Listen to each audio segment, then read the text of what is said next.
Cari maklumat dan berita politik yang bebas, kupasan yang tepat, panas.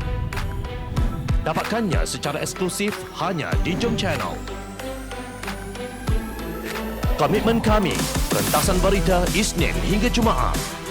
Berbicara dan isu semasa, kami garapkan secara langsung. Panel-panel berkaliber dan profesional.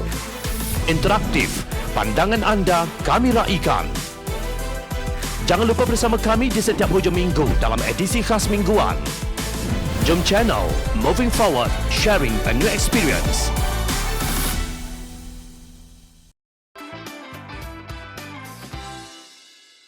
Politikus yang gagal dan tidak tahu malu.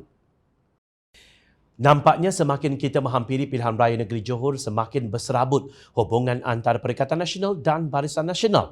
Perang mulut di Facebook berlaku antara Jeneral Bersatu Tan Sri Mahyadin Mat Yassin dengan Jeneral UMNO Datuk Seri Najib Razak. Dalam kenyataannya ketika menjawab tuduhan Najib bahawa pengkhianatan Bersatu dalam pilihan raya negeri PRN Sabah menjadi punca muafakat nasional gagal, beliau mendakwa ahli parlimen pekan itu supaya tidak memutarbalikkan fakta. Beliau juga menyindir bahawa Presiden UMNO itu tentang sabitan bersalahnya di mahkamah di atas jenayah berhubung SRC International. Saya fikir Datuk Seri Najib elok ambil masa bermuhasabah diri. Tak usahlah bermain politik jelik. Anda telah dapati bersalah oleh mahkamah atas satu kesalahan jenayah yang berat. Sepatutnya ada sedikit rasa malu. Dalam Islam, malu itu adalah sebahagian daripada iman. Tetapi malangnya di dalam UMNO, seseorang yang telah disabitkan dengan kesalahan jenayah yang disifatkan sebagai national embarrassment oleh mahkamah diangkat sebagai bos dan dilaungkan slogan malu apa bosku. Di mana letaknya keimanan? Di mana maruah soal Presiden Bersatu itu? Beliau juga mempersoalkan UMNO kerana masih mengungkit mengenai muafakat nasional sedangkan beliau sudah melupakannya. Bersatu telah buat keputusan untuk tidak menyertai muafakat nasional. UMNO pun telah buat keputusan dalam Perhimpunan Agungnya untuk tidak bekerjasama dengan Bersatu. Jadi apa lagi yang hendak diungkit soalnya?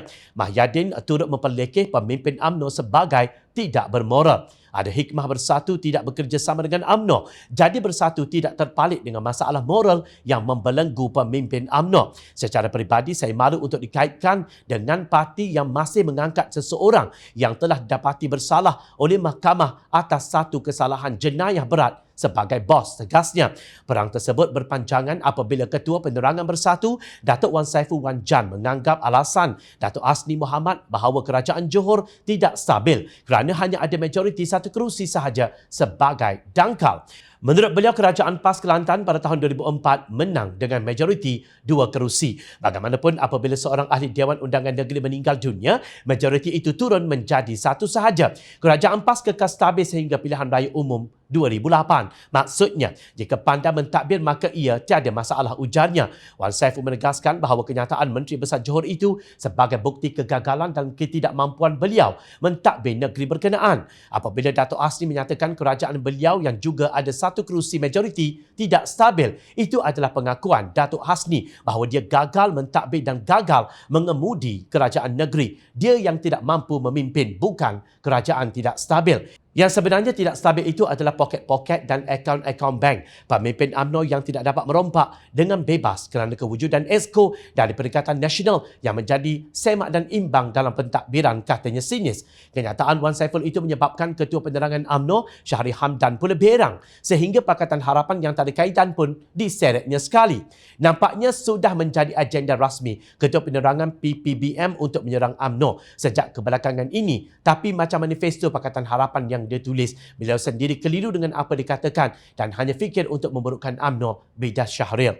Beliau menafikan bahawa Hasni seorang menteri besar yang gagal kerana beliau telah melaksanakan beberapa program dan inisiatif yang bermanfaat untuk rakyat. Pada Wan Saiful, berjaya itu apabila merangka dasar dan manifesto tapi tidak ditunaikan. Tidak boleh disalahkan dia, kita dengan dia ada perbezaan pemahaman definisi berjaya dan gagal, sindirnya. Syahril juga mendakwa Bersatu mengugut kerajaan Johor pimpinan Hasni yang juga pengerusi Badan Perhubungan UMNO negeri tersebut. Lagipun kalau bukan sebab PPBM dan ugutan mereka, mungkin Menteri Besar tidak perlu membubarkan Dewan Undangan Negeri, tegas beliau. Sebenarnya sifat tak malu dan gagal ada pada kedua-dua parti yang saling bertelagak ini. Tidakkah pemimpin Bersatu terasa malu masih ada hubungan dalam kerajaan persekutuan dengan pemimpin UMNO yang katanya tak tahu malu. Tidakkah kes jangkitan dan kematian akibat serangan COVID-19 yang begitu tinggi itu sebagai satu kegagalan kerajaan Perikatan Nasional dalam menangani pandemik berkenaan? Untuk rekod kemasukan pelaburan langsung asing FDI ke Malaysia merosot sebanyak 68% kepada $2.5 bilion Amerika pada tahun 2020 menurut laporan United Nations Conference on Trade and Development UNCTAD. Malaysia mengalami kemerosotan FDI paling teruk berbanding jiran-jirannya, Singapura yang jatuh sebanyak 37% ke $58 bilion Amerika, Indonesia 24%, $18 bilion Amerika dan Vietnam pula 10% ke $14 bilion Amerika. Jangan lupa, ketiga Perikatan Nasional berkuasa UMNO BN juga berada di dalam kerajaan sebagai ahli kabinet. Justru mereka sama-sama tak tahu malu dan sebenarnya sama-sama gagal. Ingat, rakyat sentiasa memerhati.